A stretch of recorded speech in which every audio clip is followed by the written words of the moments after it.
ઠારોશાહ में दुकान तां पैसा चोरी करण जे इल्ज़ाम हेठ 2 मासूम भाउ ऐं भेण गिरफ़्तार। थाने में गिरफ़्तार ॿारनि में कीहूं पइजी वयूं।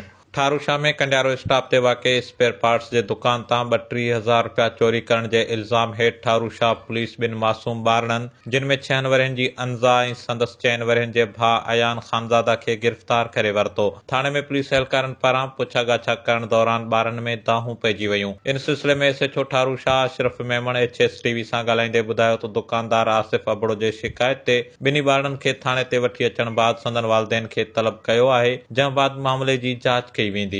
ॿिए पासे दुकानदार आसिफ अबड़े जो चवणु आहे त ॿई ॿार दुकान जे खाने मां 32,000 रुपया चोरी करे फरार थी रहिया हुआ त खेनि ॾिसी वरितो ऐं बाद में पुलिस खे इतला करे ॿई ॿार पुलिस हवाले कया आहिनि।